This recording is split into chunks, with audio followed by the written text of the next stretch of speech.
ডলারের দাম বাজার ভিত্তিক করার ঘোষণা দিল বাংলাদেশ ব্যাংক। বুধবার এ নিয়ে আয়োজিত এক ব্রিফিংয়ে কেন্দ্রীয় ব্যাংকের গভর্নর বলেন, দুবাই থেকে নয়, ডলারের দাম নির্ধারণ হবে বাংলাদেশ থেকেই।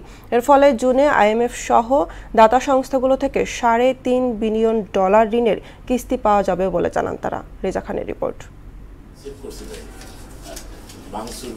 গেল কয়েক মাস ধরেই ডলারের দাম 122 টাকার মধ্যে ঘুরপাক খাচ্ছে। এই স্থিতিশীলতার ফলে ডলার কেনাবেচায়ও কিছুটা স্বস্তি ফিরেছে। এ নিয়ে কেন্দ্রীয় ব্যাংক আয়োজিত এক ব্রিফিংয়ে দুবাই থেকে অনলাইনে যুক্ত হন গভর্নর আহসানুল মনসুর।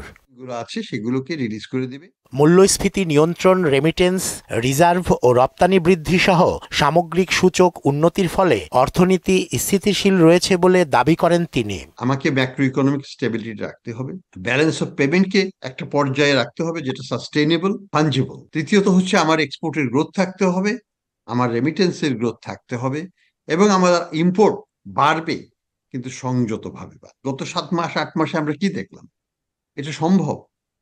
বাজারে কে স্থিতিশীল রাখা যায়, বাজার স্থিতিশীল থাকে।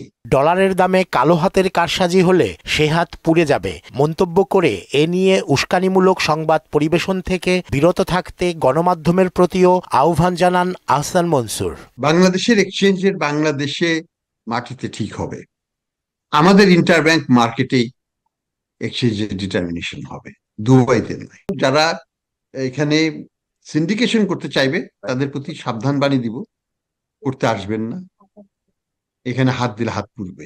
ডলারের বিনিময় হার বাজার ভিত্তিক করায় জুনে কয়েকটি দাতা সংস্থা থেকে $3.5 বিলিয়ন ঋণের অর্থ পাওয়া যাবে বলেও উল্লেখ করেন তিনি। এরা প্রত্যেকেই কমিটেড ফুললি যে তারা তাদের সাথে যে প্রোগ্রাম লেন্ডিং গুলো আছে সেগুলোকে রিলিজ করে দেবে। জুন মাসের মধ্যেই সবগুলো রিলিজ হয়ে যাবে।